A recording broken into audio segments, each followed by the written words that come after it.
कार्यक्रम के आदरणीय अध्यक्ष महोदय, मंच पर आसीन विद्वज्जन भाइयों और बहनों, वेद सनातन धर्म के आधारभूत ग्रंथ हैं।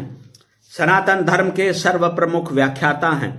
सनातन धर्म जो सदा स्थापित व्यवस्था है, शाश्वत सत्य को समर्पित वास्तविक ज्ञान की अनुभूति और उसके आत्मसात का मानव का आह्वान करती है। अंतरात्मा के स्वर की पुकार के तारतम्य में विवेक के बल पर कर्तव्यनिष्ठ होकर सत्य प्राप्ति की मानव से अपेक्षा करती है। अंततः सत्य प्राप्ति ही जीवन का उद्देश्य है। सत्य अवस्था की प्राप्ति ही विज्ञान का भी लक्ष्य है। इसीलिए सनातन धर्म के मूल ग्रंथ स्वयं वेद सत्य ज्ञान और विज्ञान के मूल स्रोत हैं। अग्नि विद्या भौतिक और सार्वभौमिक, अग्नि के उदय, शक्ति और तरंगे, संप्रेषण आदि, रूप, ऊर्जा और तापन आदि, अग्नि शक्ति के प्रकार, प्रयोग, महत्व, संरक्षण और इससे होने वाले आविष्कारों सहित अन्य संबद्ध वास्तविकताओं का स्रोत रूप में प्रकटीकरण सर्वप्रथम वेदों से ही हुआ है। ये विषय भौतिकी से जुड़े हुए हैं। वैदिक दर्शन शिरोमणि ऋग्वेद के प्रथम मंडल के प्रथम सूक्त के मंत्र सर्व सत्य परम सत्ता रूप अग्नि को समर्पित हैं। ऋग्वेद के कई अन्य लगभग 200 सूक्तों के मंत्र, साथ ही विशेष रूप से यजुर्वेद और अथर्ववेद की भी अनेक ऋचाएं, वेदों के अनन्य भाग उपनिषदों, विशेष रूप से ईश, कठ और मांडुक्य उपनिषद के अनेक श्लोक अग्नि की सर्वकालिक और सर्वोच्च महत्ता को प्रकट करते हैं। उपनिषद शिरोमणि ईशोपनिषद का 17वां श्लोक जीवन में प्राण और वायु की स्थिति और महत्ता को भी दर्शाते हुए अंततः अग्नि की परम महत्ता को प्रकट करता है। यथा वायुरा नीलामृत मथेदम भस्मांतम शरीरम कृतो स्मर कृतम स्मर कृतो स्मर कृतम स्मर। वेदों और उपनिषदों में प्रकट इन उल्लेखों के माध्यम से संपूर्ण ब्रह्मांड को स्वयं के भीतर अनुभूत करने, इसमें विद्यमान समस्त चल अचल और दृश्य अदृश्य से एकाकार करने, तदनुसार व्यवहार करने का आह्वान है।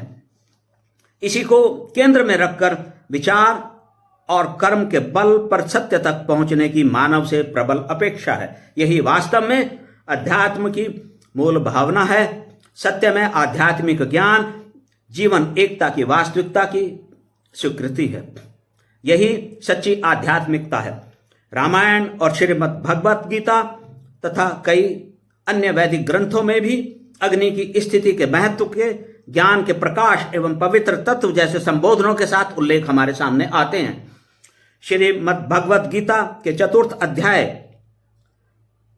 का 24वां श्लोक इस संबंध में यहां उल्लेखनीय है। इसके अनुसार ब्रह्मार्पणम ब्रह्म हविर ब्रह्माग्नो ब्रह्मणाहुतम ब्रह्मेव तेन गंतव्यम ब्रह्म कर्म समाधिना। वायु, जल, अंतरिक्ष, प्रकृति और पर्यावरण से जुड़े मंत्र वेदों में हैं। ऋग्वेद और अथर्ववेद में जल की गुणवत्ता, महत्व और स्रोत के संबंध के उल्लेख सर्वकालिक महत्व के हैं और इस पर यदि हम यहां चर्चा करेंगे तो वह बहुत विस्तृत आकार ले सकती है।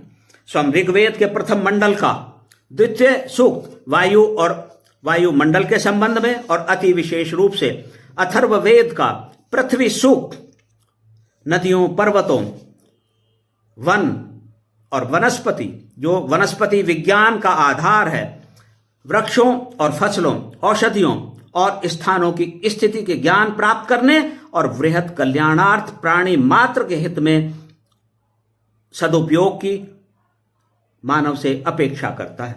अति विशेष रूप से मूल तत्वों, जल जो रसायन विज्ञान का आधार है, प्रकाश, वायु और आकाश के संबंध में मूल ज्ञान स्रोत के रूप में वैदिक ग्रंथ ही निसंदेह विज्ञान के भी आधारभूत स्रोत हैं। यही विज्ञान की दूसरी शाखाओं कृषि विज्ञान, जंतु विज्ञान, शिल्प विज्ञान और यहां तक कि वास्तु विज्ञान के भी मूल स्रोत हैं। समय और परिस्थितियों की मांग और आवश्यकता के अनुसार नित्य नूतन अर्थात निरंतर शोध और अन्वेषण के साथ परिणामों के एकांगिता से पूर्णतः पृथक रहकर संपूर्ण मानवता और प्राणी मात्र के भले के लिए उनके उपयोग का ये उल्लेख आह्वान करते हैं। हम जानते हैं कि आयुर्वेद का स्रोत ऋग्वेद है। आयुर्वेदिक चिकित्सा प्रणाली अति प्राचीन और प्रभावकारी है। आयुर्विज्ञान भी इसी से जुड़ा है, जिसका उद्देश्य जीवन को रोग मुक्त रखने और उसे दीर्घता प्रदान करना है।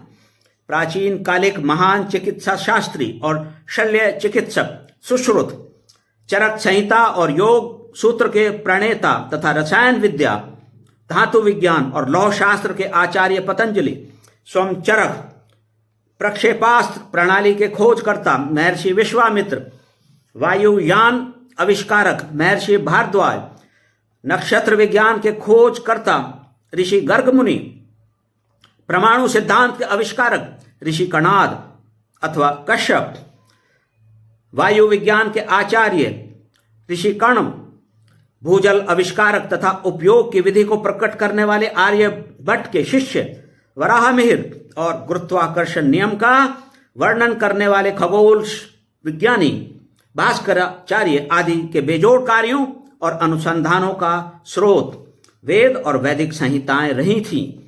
निसंदेह वेद नित्य ज्ञान के स्रोत हैं और रमन का यह कहना कि वेद ही ज्ञान का मूल है सत्य है। विज्ञान के स्रोत वेद, जो अविभाज्य समग्रता की एकमात्र सत्यता के अंगीकार करता है, मानव का सार्वभौमिक एकता की वास्तविकता को केंद्र में रखकर ही अपने कर्मों के निष्पादन का आह्वान करते हैं। इसका अभिप्राय यह है कि सर्व कल्याण भावना मानव कर्मों का आधार होनी चाहिए। यही जीवन लक्ष्य है, सत्य प्राप्ति का मार्ग है। यही आध्यात्मिकता की मूल भावना है, भीतर विद्यमान सत्य स्वरूप आत्म तत्व की पुकार है। इस प्रकार प्रमुखतः वेद आधारित वैदिक दर्शन, विज्ञान और अध्यात्म सभी एक दूसरे से जुड़े हुए हैं। ये मानव जीवन की सार्थकता का अंततः मार्ग प्रशस्त करते हैं।